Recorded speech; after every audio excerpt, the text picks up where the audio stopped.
नमस्ते। कटरा से हमारी यात्रा माँ वैष्णो धाम के लिए शुरू हो चुकी है और ये मुख्य द्वार है जहाँ से माँ वैष्णो धाम के दर्शन, माँ वैष्णो देवी के दर्शन के लिए एंट्री होती है। ये मुख्य द्वार है, मेन गेट है ये, और यहाँ से हम लोग अभी एंट्री करेंगे।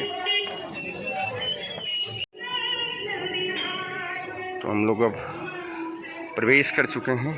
ये रास्ता जो है वो माता वैष्णो देवी के पास जाएगा और ये चेकिंग काउंटर है, सामान चेक होगा और उसके बाद एंट्री मिलेगी। तो हम धीरे धीरे माता वैष्णो धाम की तरफ प्रवेश कर रहे हैं और ये शुरुआती में है जो जाने की साधन हैं, जो लोग ऑप्शन के रूप में चूज कर सकते हैं। अधिकतर लोग पैदल जाना पसंद करते हैं, लेकिन उनके लिए घोड़े और तमाम इंतजाम हैं जिसके थ्रू वो माता वैष्णो देवी के धाम तक पहुंच सकते हैं।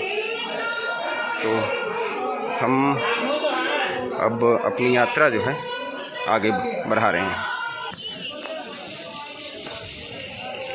हमारा सफ़र शुरू हो चुका है माँ वैष्णो देवी धाम के लिए।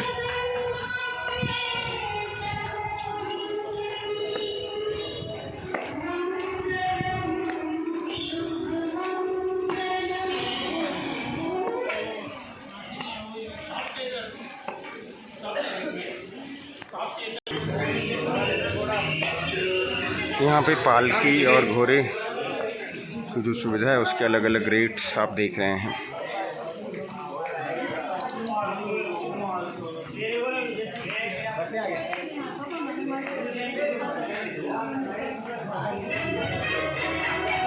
जो अलग अलग रेट लिखे हैं, कटरा से बाणगंगा तक का कितना है, बेट के हिसाब से जो है हर यात्रियों का किराया फिक्स किया गया है। तो जो लोग पैदल नहीं जा सकते हैं वो लोग घोड़ा, पिट्ठू या पालकी सेवा का लाभ ले सकते हैं।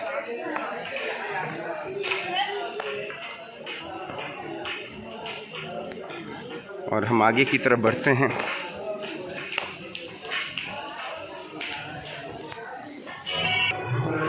साढ़े 12 किलोमीटर है माता का मंदिर, मुख्य द्वार जो था उससे, और हमारी यात्रा अब माता वैष्णो देवी धाम की तरफ चल चुकी है। यही वो रास्ता है जो माँ वैष्णो धाम जाता है। काफ़ी सारे लोग जो दिख रहे हैं वो दर्शन करके लौट रहे हैं। यात्रा के पहले पड़ाव में हम इस वक्त बाणगंगा में हैं। बाणगंगा का ये जो आप तस्वीर देख रहे हैं, ये बाणगंगा की तस्वीर है। अभिषेक और बाणगंगा में स्नान के बाद लोग आगे अपनी यात्रा जो है जारी रखते हैं। तो ये बाणगंगा की तस्वीर हम आपको दिखा रहे हैं। बाणगंगा से निकलकर अब हम आगे वैष्णो धाम की तरफ, माँ वैष्णो देवी के मंदिर की तरफ बढ़ रहे हैं। माता के भवन की तरफ हमारी यात्रा शुरू हो चुकी है।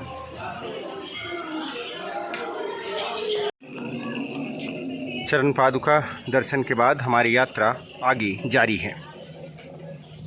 हम लोग जो है अर्धकुमारी के पास पहुंच चुके हैं। ये दो रास्ता सामने दिख रहा है, एक अर्धकुमारी मंदिर की तरफ से जाता है और एक ये हिमकुटी मार्ग की तरफ जाएगा। 1 किलोमीटर का अंतर है, दोनों में कोई एक रास्ता चूज कर सकते हैं। अब यहाँ से अर्धकुमारी से हमारी आगे की यात्रा शुरू हो रही है।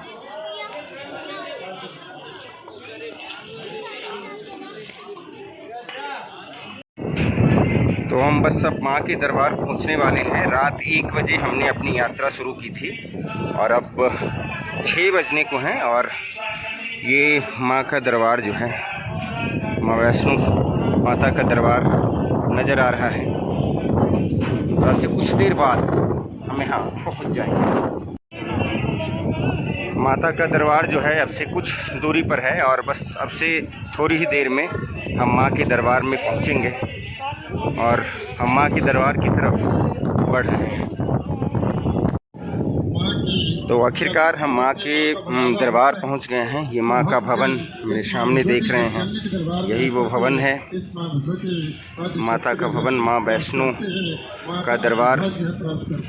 और यहाँ हम पहुँच गए। रात 1 बजे हमने अपनी यात्रा शुरू की थी और उसके बाद आज मतलब सुबह, अगले दिन सुबह 7 बजे के लगभग 6 से 7 घंटे का जो सफ़र था, पैदल सफ़र हम लोगों ने किया पैदल सफ़र। और तो 6 से 7 घंटे बाद हम लोग यहाँ पहुँच गए हैं और सामने माता का दरबार जगमग कर रहा है। इस माँ भगवती आदि शक्ति की साधना करते हैं, देवी की आराधना करते हैं, माँ की उपासना करते हैं, निश्चित रूप से पहाड़ों पे धूप सुनहरे रंग चमकती हुई और सामने माता का दरबार, और भक्तजन माँ की कृपा से माँ का दरबार, उनका यश, उनका मान, उनकी कीर्ति बढ़ती है। 6 से 7 घंटे के पैदल चलने 6 से 7 घंटे पैदल चलने के बाद आखिरकार माँ के दरबार पर हम लोग पहुँच गए। बहुत बहुत धन्यवाद।